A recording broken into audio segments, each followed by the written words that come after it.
gonna wait a few seconds because I'm gonna push this live to Instagram as well. Very few people will watch this in real time, like 2 to 3 people, maybe.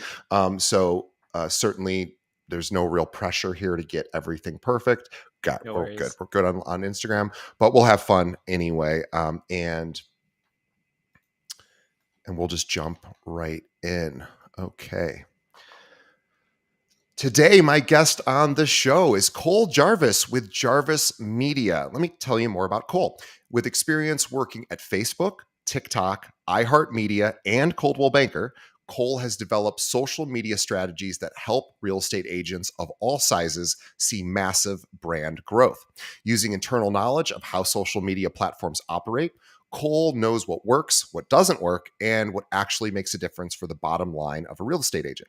Leveraging smart content creation and combining it with robust paid advertising, Cole has generated, check this out, almost 500,000 followers, 488,000 followers to be exact, and reached over 39 million prospects for his agents, which are his clients, saving them almost $1 million a year saving them almost $1 million for the cost of hiring an internal social media manager. So he's basically showing agents how to do this without having to hire somebody as a manager, and he gets unbelievable results. I want everybody to check out Jarvis Media at jarvismediaco.com, Jarvis mediaco.com. We will have a link to that in the show notes. Cole, welcome to the show. Thanks, GJ. Really appreciate it. I am really excited to chat with you because there's always more that I could learn about effective social media strategy. And also, it's such a changing environment. There's always updates. There's always things that used to work that don't work anymore. So I'm excited to kind of dive in and get the state of social media marketing these days. I think a lot of agents, have for years have been told you need to post more, you need to post, more frequently, you need to do more video, you need to, ultimately really, create this presence and this consistent presence. But there's not always an easy sort of guide, a series of guideposts along the way. You just sort of have to figure out what that is. So I'm excited to kind of dive into some of that today with you. But let's get started with your background. Tell us, how did you get into social media? Yeah, funny enough, I got into social media via radio in a weird way. It's kind of funny, yeah, pretty much out of school, I was working at iHeartMedia in upstate New York, where I'm from, and I was like a promotions assistant. We'd go to the concerts and all of these different like shows and stuff like that, and we would help the digital content director, get a bunch of content and help him do his strategy for all of the social media stuff that I didn't understand at the time. Shortly after he left, and in the 4 months or so it took them to replace them, I just decided, hey, I'm just going to take on these responsibilities and just kind of get a little a buffer and job security here. And by the time they came around to hire, I was like, wow, I'm kind of already doing this. Let me go ahead and go for it, even though I felt underqualified at the time. And got the position, and I was pretty instantly thrown into this world that I didn't understand. So huge learning curve. Didn't really know anything about algorithms, about making content, SEO, knew nothing about Photoshop and Premiere, which I grew up in the content world right before Canva and all Sure. these amazing tools that would have made my life so much easier. But you kind of you figure it out as you go, and learn that process. It really just fell in love with social media. I went out to LA, just something I'd always wanted to do, lived with a buddy of mine out there. And I was kind of looking for whatever job I could find. And sure enough, this company that I had no idea what it was at the time, TikTok, was hiring. That became a really interesting play. I knew they were involved in social media, but I didn't know nearly how big of a player they'd become. So that was awesome. Spent some time at Coldwell Banker, which I'm sure we'll talk about. And then ultimately the experience at TikTok gave me a couple years at Facebook. And then ever since then, I've been kind of doing this on my own. And it's been kind of a wild trajectory, honestly. It's really impressive that you have, worked at at corporate for some of these firms, and really get to see, at least to some degree, how the donuts are made, or at least what the thought process is about how the donuts are made. What are the sort of ways in which they organize information, and what are these platforms looking for from content creators. So let's dive into realtors using social media. So I guess the first thing that I'd like to ask you is, what do realtors get wrong about social media? Yeah. Oh, that's a great question. So, in my from what I've seen with obviously he's talked with a lot of agents all day long. Really, I think the thing that people get wrong, honestly, the biggest one, and it's the biggest hindrance, is just that they think it needs to be perfect. Mm, Your social media strategy is not so much, catching lightning in a bottle, as it is a constant process of trial and error. But also just kind of, putting a grain of sand in the bottle as time goes on. I'm sure there's a better analogy, but as time, you really want to build this so that eventually you have so much content, so much goodwill, especially if it's targeting your audience well in your market, that you've built up this goodwill, you've built up this helpful content that's helped people in their social media, or sorry, in their real estate journey, whether they're buying or selling. And then when they are ready to buy or sell, they say, "Hey, well, his content's been helping me all along the way. Why wouldn't I work with him to buy or sell my home?" And that's really the simplest approach, is that, we can take out, and I'm sure we'll talk in detail about all the crazy algorithm stuff and all these little things which can be very helpful. But the meat and potatoes of it is, you just want to make stuff that helps people and that puts you in a good light to set you up to be their real estate agent. That's really the end all be all of it. yeah, and social media really gives us an opportunity to dial that message in, because people's attention spans are so shortened that we Mhm. have mere seconds. So I know that agents can think, okay, well, then my video does need to be perfect, because everything I see on Instagram looks perfect, and all the there's filters and production value. And I will I'll not going to answer for Cole, but I will encourage everyone to challenge that is the most effective strategy. As Cole said, the most effective strategy is giving people items of value, things that actually will work for them, because and then the actual production level of the whether it's a video or whatever becomes less important. It certainly is still important, but it is that accurate, Cole, that the content sort of trumps the aesthetic. Yeah, 100%. It was so funny. A lot of times I've worked with a lot of video production companies in the past, with kind of separate, we've helped companies outside of just real estate agents, but we primarily help agents, and usually we're just kind of working with them one on one.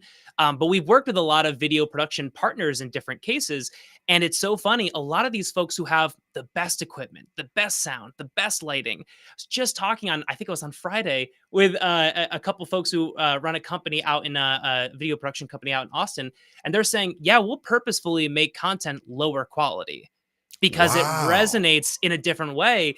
And my hypothesis is not so much that the lower quality helps; it's actually more so just that the content is so much more important. When people see it's something that looks like was filmed on an iPhone, even if it wasn't, or even if it's still a professional company doing it, they feel like this is really user generated content. They feel like it's more real. Right. Whereas the more produced content gets, sometimes the more you risk it coming off like a commercial, which is Hmm. the antithesis of what people want on social media platforms. Right. People want to. So that's something that we should really think about discussing right now. Is you just brought up a really great question. Do we want to have commercials on Facebook, Instagram, etc., which outline how our our benefits and features and why we're so amazing? Um, and this isn't a yes no question, although I guess it could be.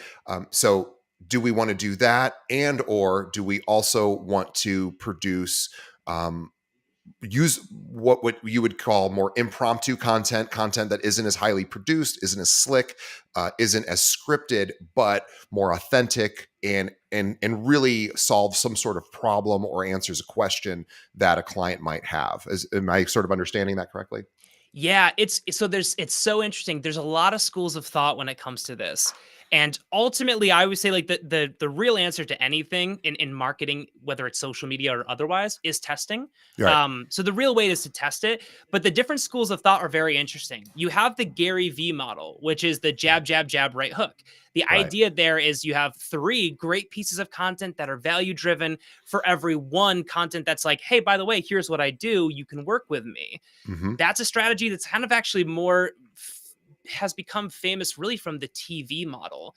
If you Hmm. look at how much time you would spend watching the show versus how many times, in like a cable show, you'd get commercials, that's like pretty close to the ratio, if not to Right. like, 4 to 5, 4 to 1, maybe more accurate. There's also more of like a slightly more nuanced kind of influencer like model that I think a lot of people have popularized, but Alex Hermosi is one of the folks who've done this really well, which is simply like, give, give, give, give, give, give, give, give, give forever. And then ultimately you will receive because you will deposit so much goodwill that people will want to work with you. Both have proven to be super successful. And so you can implement more ad like content as long as the ratio to value is a lot higher. Ultimately, the best approach is to test that. But I actually believe also because real estate specifically is such a competitive space, and sometimes people don't realize it, but I'll tell folks when I'm talking with them, I'm like, listen, you're in your market, you're one of 1,000 real estate agents, all selling the exact same thing for the exact same price. Like that is a competitive market by definition. There are a few industries that are that competitive, and so I think the more you can be a unicorn, the better. And also, I think it actually lends itself to be more conducive to the schedule of the average agent to just make content more authentically. Just do it with your smartphone. You don't need the fancy stuff. And just try and answer the question, what do I think people are struggling with in my market in real estate? What are questions I'm commonly asked, which lends itself more towards kind of the last thing you had mentioned, the more authentic. Let me just try to solve a problem with content and maybe not make a huge commercial. A lot of different ways to approach it, but I think that last one is the best starting point because it means you don't have to, spend a ton of time doing all of this preparation for like a fancy commercial to produce. Yeah, that absolutely makes sense. It's sort of the consumption model of marketing where we just want people consuming our content. So maybe real estate agents should think about, okay, if I want to find clients via social media, if I want to have people reach out to me, of course the answer is yes, you likely do. So if that's true, then what we have to do is think of social media as a stage to which we are now performing for the audience, and what does that audience want, what does that audience need, in what way do they want to receive this, do they want to see pictures, do they want to see video, and again, testing, there isn't answers really, cut and dry answers to all of this. There are of course themes and certainly directions of ways in which technology is heading and consumption changes, but it seems to be that what we really want is just good quality content. How so you said, make a list of questions your clients ask you, essentially. That is one way. What do you think about the, hey, I just sold this house or I just listed this house, those kind of posts? What is your sort of take on those? Yeah, so it's so funny because I think that the mentality behind posting, "Hey, just sold, just listed," those classic posts that Yeah. we see a lot of. If you're an agent, especially if you're looking at other agents' content, the mentality is like, "Well, I just did some great work. I got this great review. I want to showcase it," and innately that makes sense, right? Sure. The problem is that it lends itself more to how social media maybe 1.0 was versus Right. kind of this social media 2.0 world that we're in. Not that those are, I'm sure people have a better like, phraseology for like the different eras of social media, but the way I think about it, and this was, by the way, I can mark exactly when this happened because I was working at iHeart in that first job when this shifted, and it was a big, hurtful shift. But essentially, it used to be more like social media was almost like building an email list. You'd accumulate an audience, and then once you had that audience, then you could distribute content. And like for the most part, pretty much everyone would be distributed your content, right? Maybe a Right. little bit less some days more other, but generally it was accumulate a list and then service that list with your content.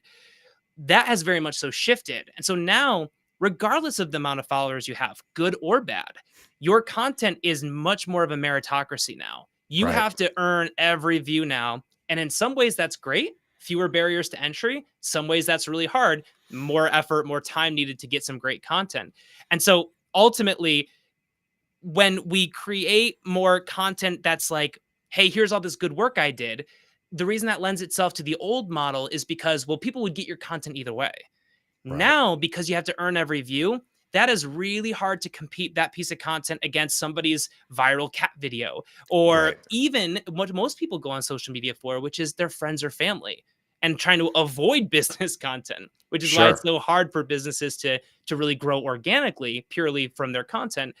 And so I would say that it's better to lean away from that and maybe strategically sprinkle that in instead.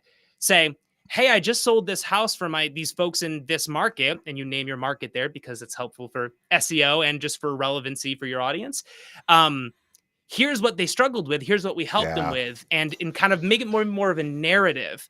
It takes a little bit more effort than just posting a graphic, but ultimately, that's going to get more viewers for sure.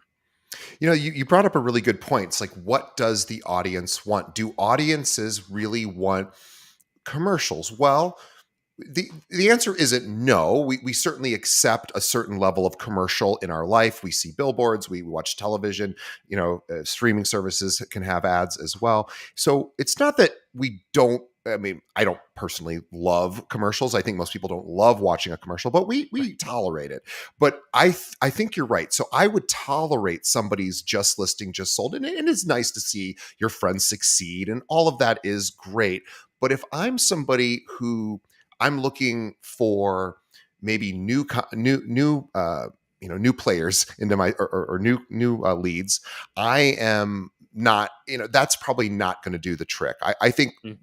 if we're looking for new new clients, the way to do it is to think about what are those clients searching for online, what problems are they trying to solve. Yeah, and I think that's important too. I think the biggest difficulty I think most folks have with like a, let's say, a purely organic strategy is just that one, it takes a lot of effort, and two, it takes a lot of time. And that's tough, especially for most agents who are like, well, I need a listing next month. Otherwise, I'm starting to get worried about, my how far will my previous commission get me? Right. And so, and that's where it's really tough, and where it does start to make sense, kind of figuring out, of course, where are your efforts best allocated? Now, what's nice about, cold marketing is that, you can always do more. And what I always say is the way to really think about like viewership, for instance, like let's say you get 100 views. Most people would be depressed that they got 100 views on a social media post. But the way to really think about this, especially if you're making content that you know is targeting the right audience, imagine that you had a small amphitheater of 100 people and you could just address them basically whenever you wanted, pretty much at will. That would feel quite powerful. However, on social media, it doesn't feel nearly as powerful because of the fact that we see people with billions and millions of trillions of views, flying all over the place, and it feels like everyone's got an amazing following besides us. So I think that's the important thing, is we do need to separate the mindset, especially between like the influencer who is making content purely just to make content, and that's the whole business strategy, versus an agent who is trying to make content to help more people in their real estate business. And the amount of viewers is not nearly as important as the quality of the viewers. That's always something that is a big tough point for people, I think, to realize. But I think when you do it, it makes you feel better, makes you feel more encouraged to make more content. And also, it's a better way to think about it, because you shouldn't compare yourself to the Logan Pauls who are Sure. making viral content, or Mr. Beast, for instance, who are kind of going off on these crazy content creation experiences. So let's talk a little bit about branding, because ultimately, what we're really trying to do is evolve or serve our brand. So every agent is their own brand, I would argue.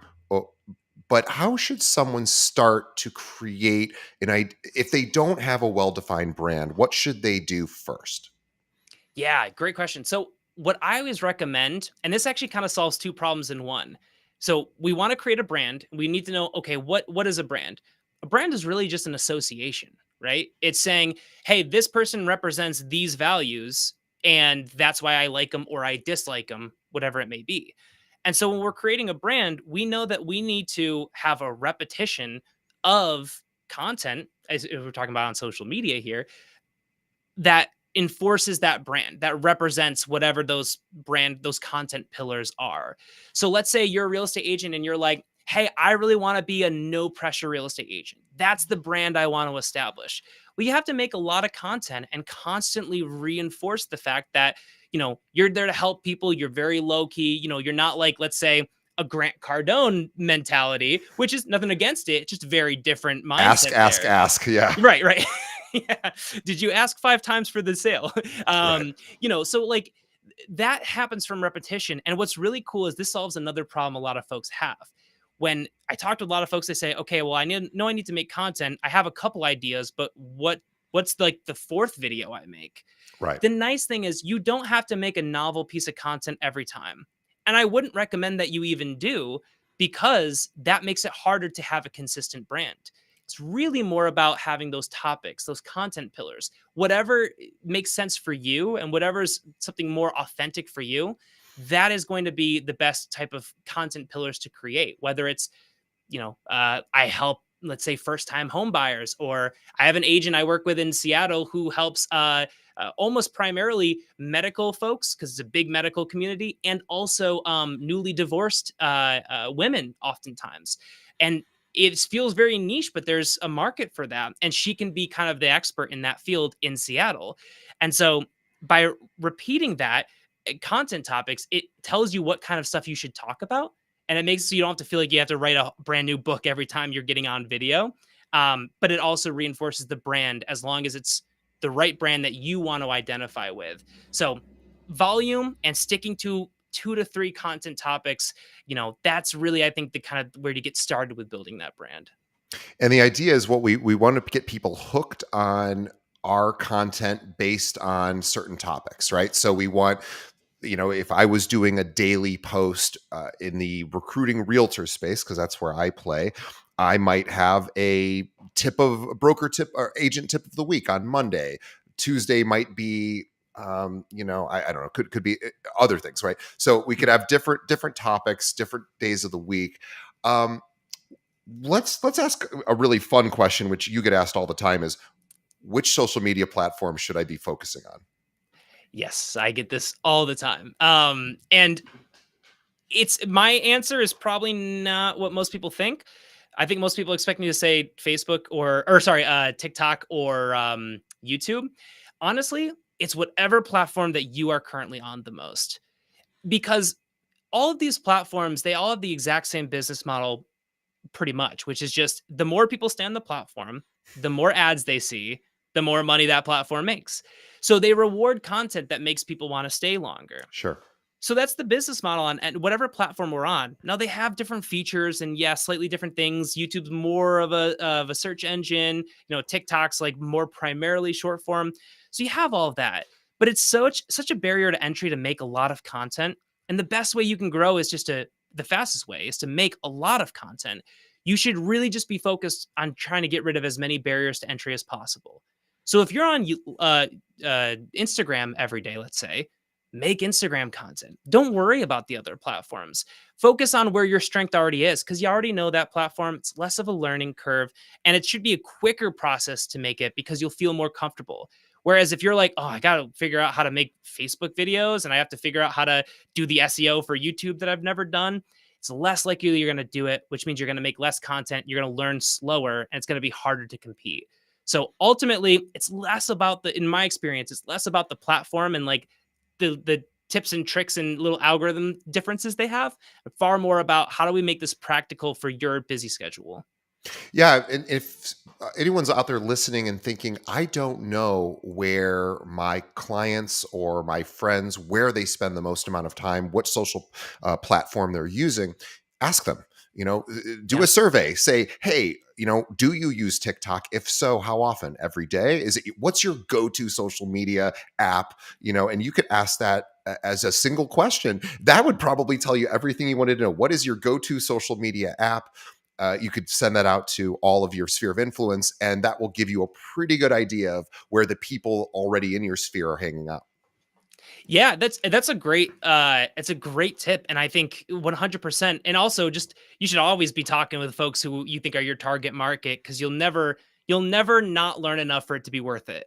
Yeah. But also, the nice thing too, a lot of times people say, "Oh well, Facebook's dead, right? I should probably ignore that platform." There's 300 million active users in the U.S. alone, monthly active users on Facebook. Like, that's basically, we're getting close to the population of the US Right. is a monthly active user on the platform. So the platform that people think are is dead has a ton of people on it. So I think pretty much every platform outside of maybe like TikTok, just because it skews very young, but I'm sure that will change very soon, is pretty much almost guaranteed to have your demographic on it. It's far more about how do you stand out on the platform than it is, am I making sure this is the perfect platform for me, at least in my Well, experience. yeah, let's talk about standing out in the whatever platform you end up using. So, how should someone think about, rising above maybe some of the other content, getting because you said something very important. You said sort of social media 1.0 was, you sort of get your group together and then you can feed that group with your content. Well, now everyone is so interconnected that people's groups aren't really their groups anymore because they are in a million other groups as well, and you're sort of competing for attention. And Facebook now, when you talked about, you post a video, you might only get 100 views, and that might feel like a failure, when in reality that might be 100 people who might consider using you as a client. And maybe if 10% of them use you, that's 10 out of 100. That's a really good return on investment, if that were to happen. I don't think you would get 10 clients out of 100 views, but the point is now what you really have to do is there's so much signal to noise. You have to figure Yeah. out how to rise above. So how does somebody start to think about, because if we post a just listed, just sold, or video, and we don't get a bunch of engagement, that can feel crummy, right? Just like you were saying.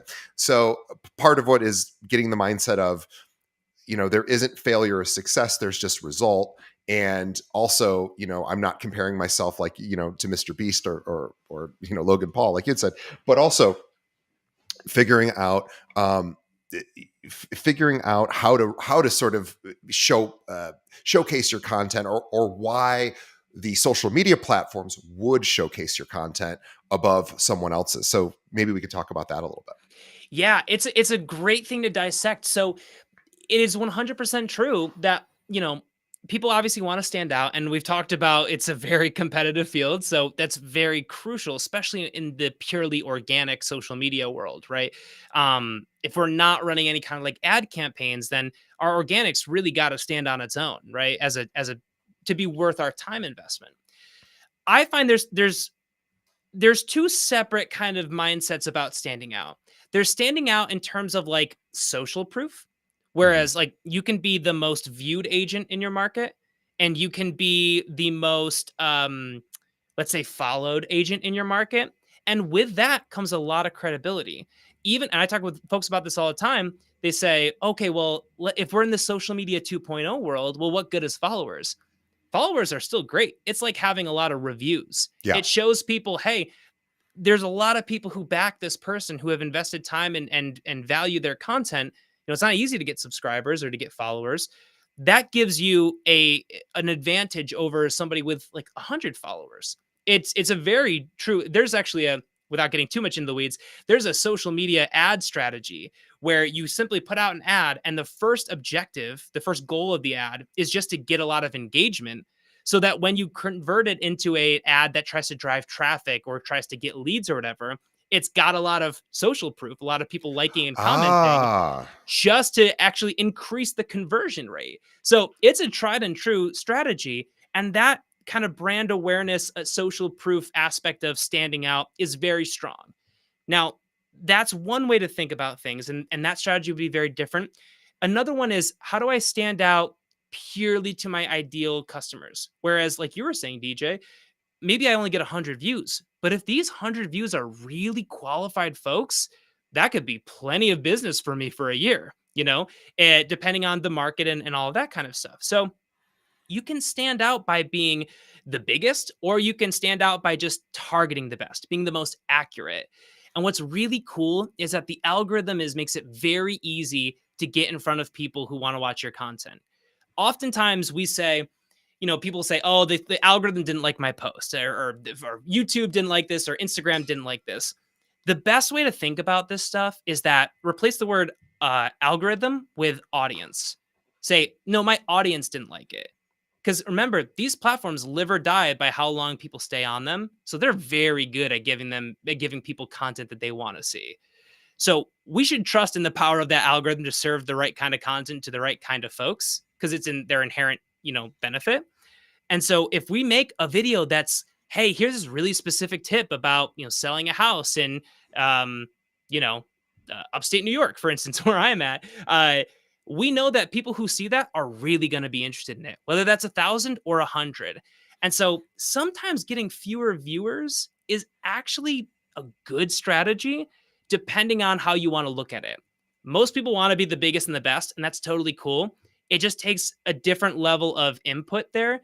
And a lot of times, the tricky thing with, like, especially when we talk about platforms like Instagram, there's a lot of bot followers and like bot follow buying like strategies going on that makes it almost useless to try to compete in purely that world.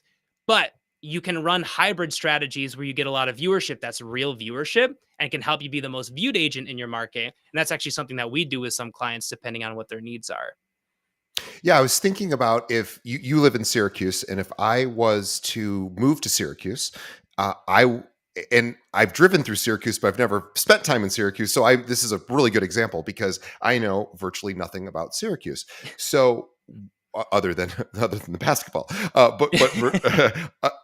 other than that, other than the university, my first question, or my first Google search might be, or one of my first Google searches would be, best neighborhoods in Syracuse, or best restaurants, or best schools, or best shopping, or where are the safest areas, where things that any homeowner with, whether they have a family or not, are going to want to know prior to moving into an area.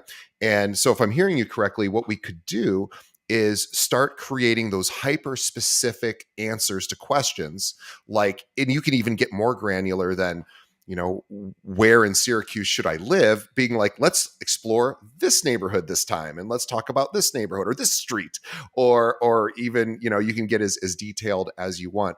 But are we talking about going that deep into, like, hey, let's talk about this neighborhood today?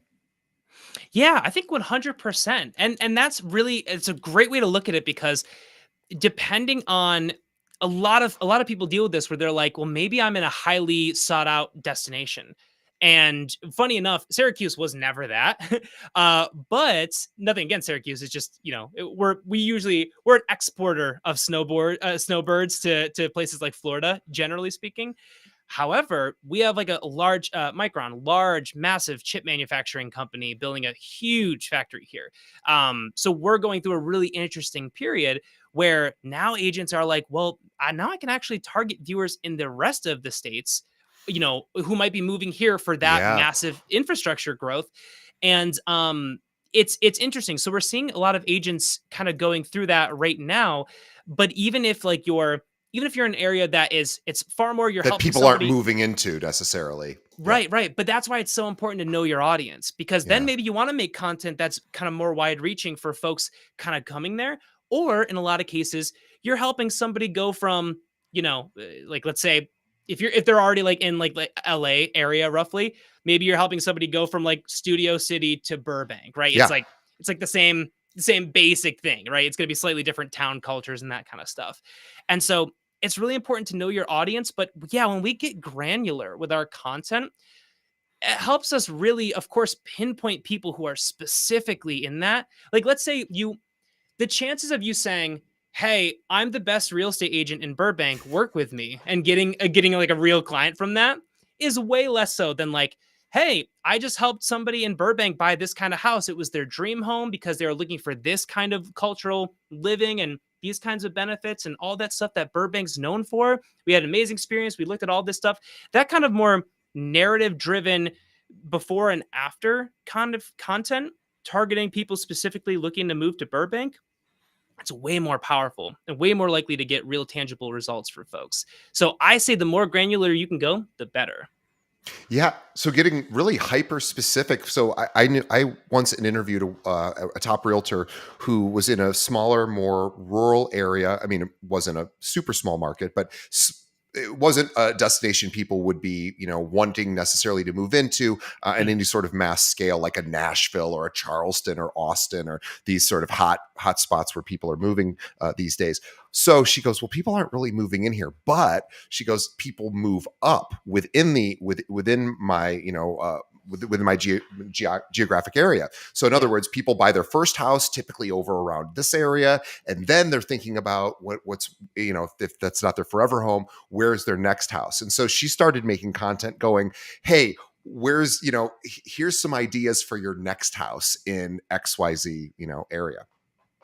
Yeah, 100%. And that's, again, you have to be conscious of who you're targeting. And that's why people say in the social media world, niche down. And a lot of times the thought is like, well, I don't want to isolate myself from people. Like I don't want somebody who wants to live in Culver City to see my Burbank content. Right. Apparently we're a whole LA geography show now. But I don't want somebody to see my content and then think, oh, well, they only help people in Burbank. But the misstep there is that your content only really has a shot to be competitive if you can really be niche and stand out, because otherwise, something that, Dwayne The Rock Johnson post is going to be next. Forget about the other agents in your Right. market. It's Right. going to be people, it's going to be these crazy people spending millions of dollars making content like Mr. Beast or millions of other folks who have an unfair advantage in the social media content world. So the best thing we can do is say, I want to work with people who want to live in Burbank. Let's talk about the specifics in Burbank and also what maybe somebody needs to know if they're ready to buy or sell. So that when I get in front of the people who are ready to buy or sell, algorithmically, they should be more likely to see my content. And when they do, they say, wow, this person is explaining my exact scenario right now. Why would I not work with them? Now let's talk about if we do have a question of a niched down question that we're trying to answer for via social media. Maybe it's why should I live in Burbank, or what are the reasons that people choose to live in Burbank? And let's say we're going down that path. How do we determine sort of how long a video should be? Let's talk about length and frequency. So if we want to Yeah. do now again, you could make a million different videos about living in Burbank. Do you recommend making longer form of videos where we address many questions, or shorter form videos that address just one question and then making more videos, for each question has its own video? Yeah, it's a great question. And I think a lot of times people think, hey, I want to take like a longer form content because then I can cut it down into a lot of short form content. That from an efficiency perspective in terms of editing makes perfect sense, especially if you already have an audience. But for a lot of folks, their content, they might not know what really works yet. And that's where testing is so important. And I would say test with not only the content that's easier to make, that you can make more of, so you can make more tests and get a better result, but also just the thing that tests better is short form content. The reason for that is purely short form video content, to be specific. The reason for that is because one, video is it's the best way to communicate a brand, just because you're taking care of all the sensory elements that we Right. can actually use. But then also, it's the fastest way to transfer authenticity. And on top of that, there's a huge algorithm benefit to it, right? Everyone's competing to be the short form platform right now. And so when you do that, it's easier to get tests. And the reason why you'll get like 3-1 or 4-1 or 5-1 views on a short form versus a long form is because it's less of a commitment. Right. I think a lot of times when we make content for people, we think, well, this is valuable information, therefore it's valuable content. But we actually have to take a step back and say, okay, well, what's the most precious commodity or precious resource that anybody has, which is time. And when somebody pays attention to your content, they're paying in their time. And so when we think about it from that approach, you're saying, hey, I'm asking this person to watch my video over scrolling and immediately finding something that will be infinitely valuable and entertaining to them. I'm asking them to spend their time, their limited time they'll never get back on my content. When we think about it from that perspective, it makes it really far easier to understand why content doesn't take off when we just kind of, maybe put it out there with no strategy. So I recommend take a lot of time to test. Make short form video content because it's easy to produce. I just do it with your iPhone. Don't spend a bunch of money on a whole studio until you start to find, okay, well, these topics, these really work.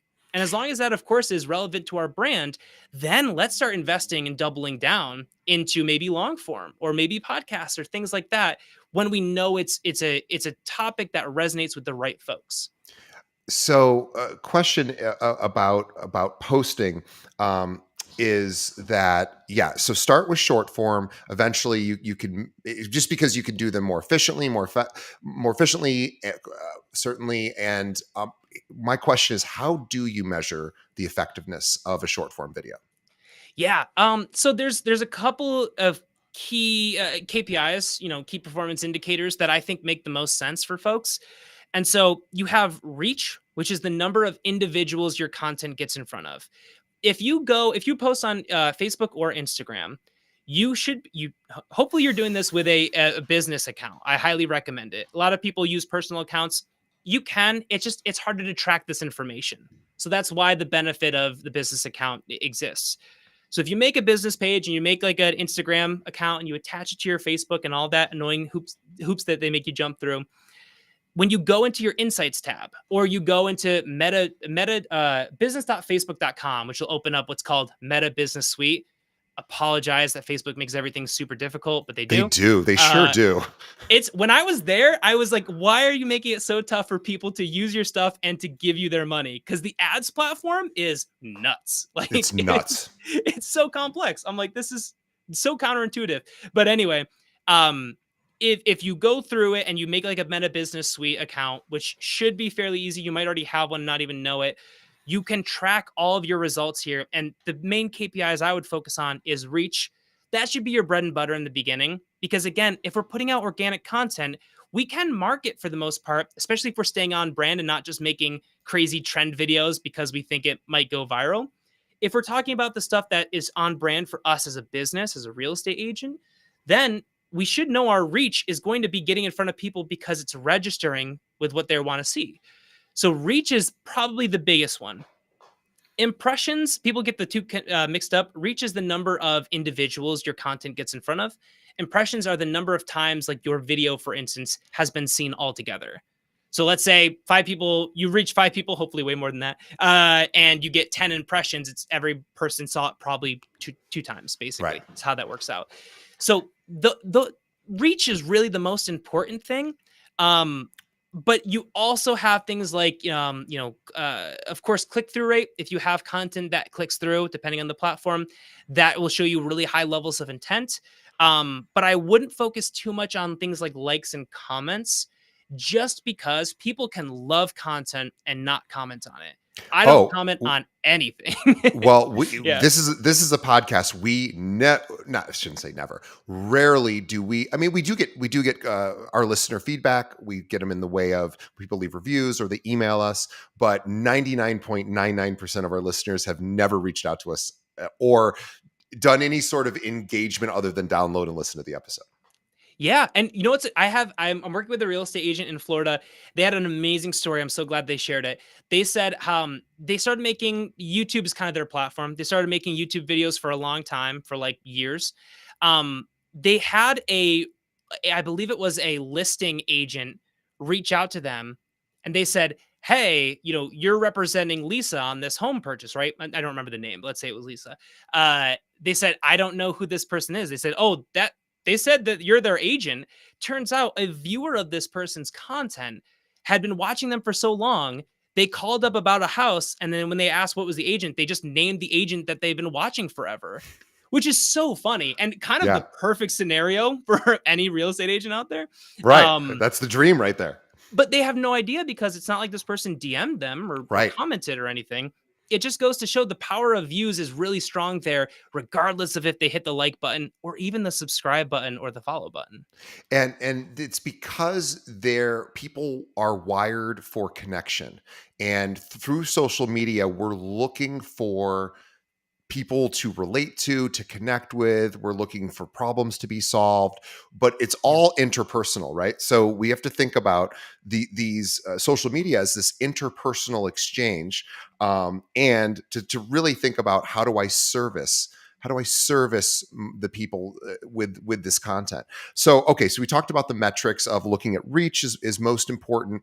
How just as a general example, how often do you think someone should be making video content and posting? Yeah. I mean, honestly, the only hesitation I have about should is because everyone is different. Right. And for instance, like let's say you have an amazing strategy of, I don't know, cold emailing. Let's say you get a ton of business from that.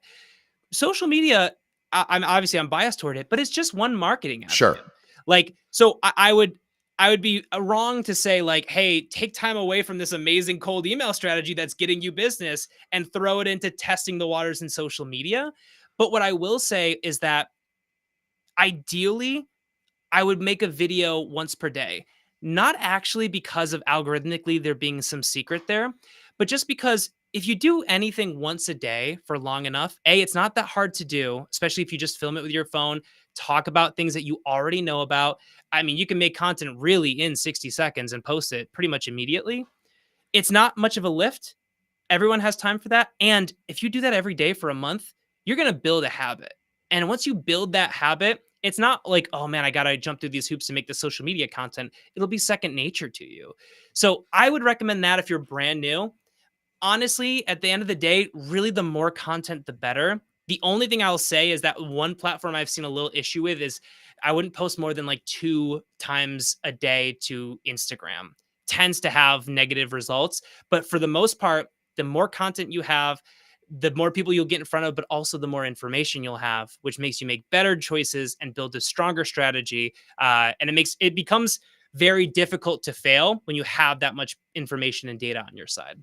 We should also mention too that strictly the act of doing this exercise daily, making a short form video each day.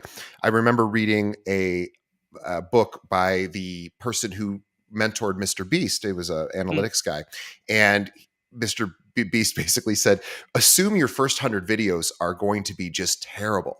He yeah. says, "Don't worry about it; they're going to be, and once you're done with them, you'll look back on them and you'll know what I mean." But he said, "But the good news is you're going to get better at it every single time." So that I think is also something that agents can forget is they post some videos, they don't have the whatever metric they're looking for, the result isn't there, the engagement isn't there, they didn't get phone calls, there weren't likes, there weren't comments, and if they're still developing their skill set and they're still continuing to try to improve, then ultimately, if they just keep going down the path, they are going to get better at it. And if they're looking at their analytics, they're going to know what's working and what isn't. And if they hire somebody like you can actually help them figure all of this out. Yeah, that's exactly right. It's really like one of my favorite quotes, and I apply it to marketing, though it applied to military before, was just that was a Napoleon quote. Uh, oh my god, now I'm forgetting it. It's something along the lines of, like volume is essentially a benefit in and of itself, right? I'm butchering the quote, but essentially it's that, we talk about like, oh, well, what should I be wearing? Like, what kind of light should I use? What kind of microphone should I use? And we do that, but like the power of just doing something over and over again, no matter what your starting point is truly the biggest compounding vehicle. Yeah. It's if you do something 100 times, like in the Mr. Beast example, eventually you will suck so little you will actually be good. Right. It's not And about that's one even of my getting favorite good. It's quotes. about sucking less. Yeah. Yeah, but Yeah. eventually it is a spectrum. It's not like you're good or bad. It's how good are you? And so eventually you will be so bad at being bad, you'll actually be good. And that's one of my favorite quotes when it comes to content creation. And we could get into deeper conversations about the uh, sort of the nature of content, whether it's a content that's disposable or content that sticks around. YouTube is more of a stick around. It's a search engine, so it's a repository. It is. I like to think of it as it's well. I think AI is now taking over this mantle, but prior to AI being accessible to the rest of us, was like our Oracle at Delphi. This was our answer. Google and YouTube were our answers. We or this was what we said, mysteries of the universe, and they will give us those answers. And now, this when we have content that people will we call evergreen, that they'll content that can kind of live indefinitely because it's applicable all the time, Right. then you could put some of that content on some of those more repository like social platforms like YouTube, where if I have a really good video on a particular neighborhood in Syracuse that people are searching to learn about, well, that might serve me for years and years. I mean, maybe I'll have to update it at some point, but it will Yeah. serve me while I'm sleeping. It will be there. Whereas if it's on Instagram or Facebook, it tends to be more disposable. People aren't, I mean, they could look at your previous posts and they could find it, but it's not. Facebook and Instagram really aren't search engines. I mean, technically they are, but it's not really how people use them. Right. Yeah, and that's a great way to put it too. It's that there is a massive power of evergreen content. When we work with real estate agents, we try and make content topics that are almost exclusively evergreen for that very reason. That being said, and you are 100% right, that the evergreen aspect of content on platforms like YouTube are far stronger. But I will, I had a funny instance where actually two funny instances from one client who actually happened to be before we really dived into just working primarily with real estate agents. We were working with a wine company. We actually still are, but they created a video which is how to use like a wine opener, right? This like electric wine opener. They put it up on YouTube years ago, 5, 6 years ago, before I ever met any of them. Uh, to this day, every year that video accounts for probably 90% of their total views because every year on December 25th, everyone opens up that Corvin wine opener brand and they don't know how to use it and gets what's the go-to video of how to use it. Yeah, This video this guy made 5 years ago, which is so funny. But yeah. and another funny note though too is that generally there is more short-term aspect on platforms like Instagram, especially.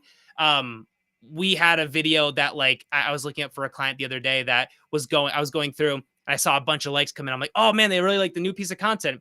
It's a video from 2 weeks ago that's still resurging just because it was some user generated content. People really liked it and it was funny and that kind of took off. But it is very funny. I do recommend people, if you really want to benefit from content as much as possible, evergreen will serve you the best just because you're giving yourself a longer horizon for people to discover it and get value from it. Now, tell us about Jarvis Media. What do you do specifically for real estate agents? Yeah, so appreciate that. Our main focus is again giving really tangible results for people without having to become a content creator. And so we do this a lot of ways. What we ultimately really have kind of found a niche in is creating hybrid content. What I mean by that is hybrid between organic and paid.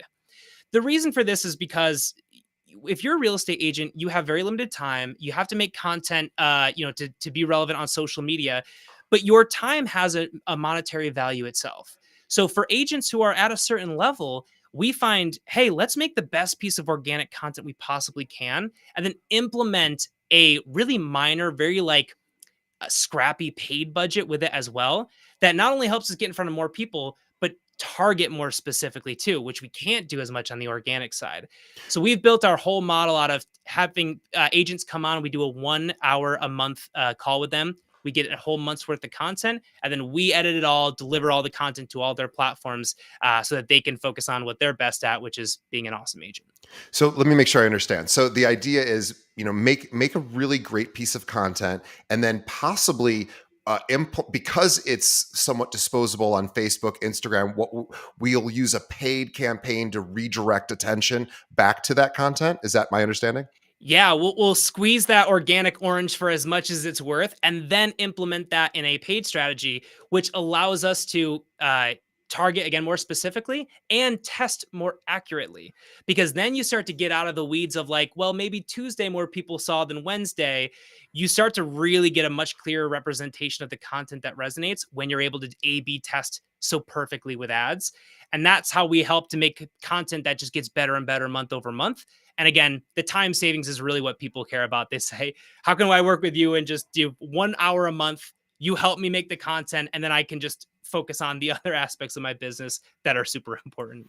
Yeah, I love that. And if anyone is interested in working with Cole, and he has had some unbelievable results. Remember, he worked at TikTok and Facebook. He knows how the sauce is made, and how the sausage is made. We would say in Chicago, but but certainly he is if there's nothing more frustrating than creating a good piece of content that we know is good, but because we don't have the right strategy to distribute it out to it's not that necessarily the audience rejected the content, they might not have seen it.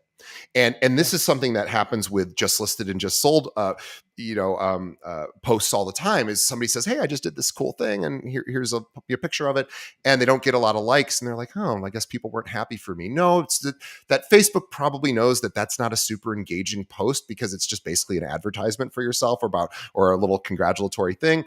They understand that's pretty disposable and doesn't really help their platform all that much, so they're going to push that content down, and they want something that really grips somebody and wants to keep them on. So the idea is you might create this great content, but you don't exactly know how to push it out the right way. That's where you guys can come in and say, hey, we're going to throw in some paid strategy as well to really manually push some eyeballs over to this, because that will give us the real feedback on how it's working. And then we can just continually make updates. That is a brilliant strategy. I love that. I love that. So for anyone out there that is interested in working with Cole, Cole, what is your website Jarvis again? Media. Jarvis Media. Oh, jarvismediaco.com. Sorry. JarvisMediaCo.com is where you go. There's a link to that in our show notes. Cole, what's the best way someone should reach out to you? They can go to their website and find you there as well. Website's fantastic. Also, we just get a lot of people who call in. Sometimes that's the fastest way to get a hold of us. So if you want to call 315-751-8103, we take a lot of calls that way. And sometimes I got a call the other day, last night at Sunday night. That was somebody was just like, hey, I need a strategy right now. So if that's easier, then that's a great way to get in contact with us too. Wonderful. Well, reach out to Cole. Jarvis Media is where you go. Link to that in our show notes. Just to recap a couple quick things.